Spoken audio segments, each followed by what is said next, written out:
Dr. Trelew's encounter. I'm not sure how to begin this story because I don't know if people will want to believe it. But I can assure you that it happened to me, Dr. Jonas Trelew of Sandastal, Cornwall, on the night of the 28th of January in the year 1891. It was a cold evening, and I was returning home on my horse after a long and busy afternoon.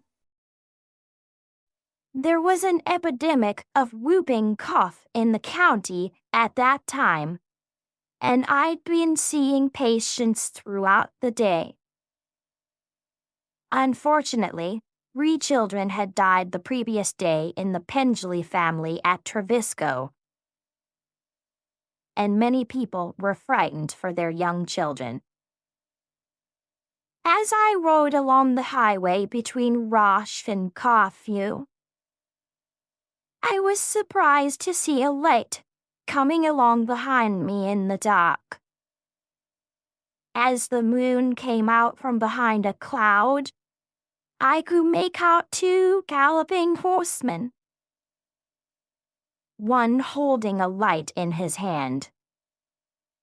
At first, I imagined that they'd been sent out to bring me back to help some other sick person in one of the villages I'd just visited. As the 2 riders approached, I felt a moment of apprehension. I was on a lonely path of the road across the moorland. I spurred my own horse to a trot and grabbed the pistol I always carried with me when riding out alone in winter. I need not have worried. As the men came up to me, they slowed down, and I saw by the light of the lantern that one was my old friend, the lawyer William Trelawney. Now that surprised me a little, as I thought he was in Oxford at the time. Hadn't he told me at Christmas that he would not be returning to Cornwall before the spring? Yet there was no doubt it was him. We had been friends for 4 years, and I recognized him instantly. The other man had a thin face and very heavy eyebrows, and I thought he looked sick. Strangely, I didn't recognize him, though I knew most of the faces for miles around Sandastal. I presumed you must be a friend of William's from Oxford or elsewhere. William, I said, what brings you here at this time of night on this road? But instead of answering my question, William lifted his light and shone it in my face. It shone in his face too, and I saw him start, as if with surprise. I'm sorry, so, he said, and before I had time to react to his strange words, he called to his companion, saying, "Come on, Walter," and the 2 rode off into the dark. This strange encounter left me feeling somewhat anxious, and not wanting to have any more bizarre experiences, I made for home as fast as I could.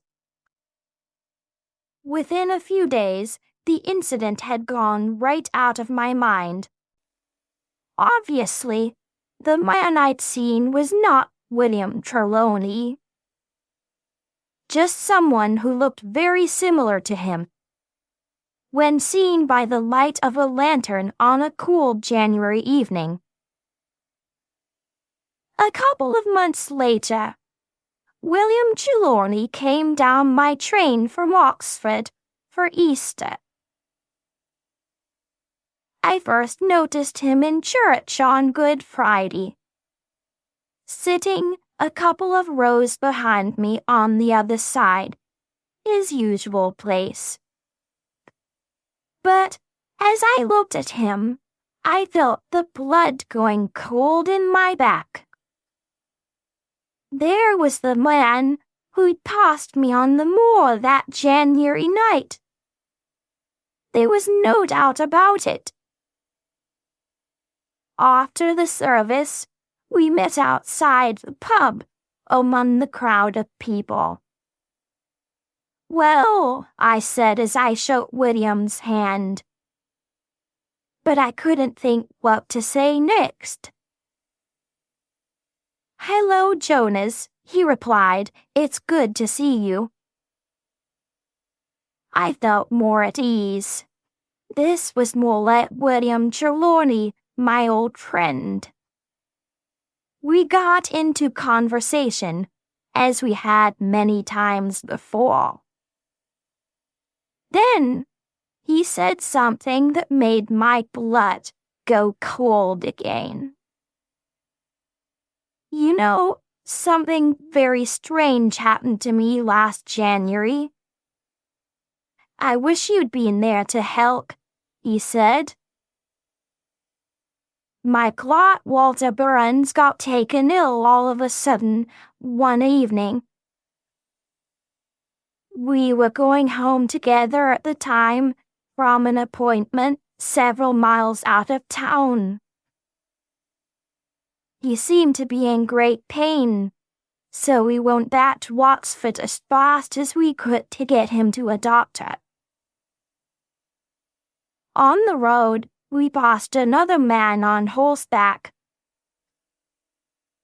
I was just going to ask him if there was a doctor nearby,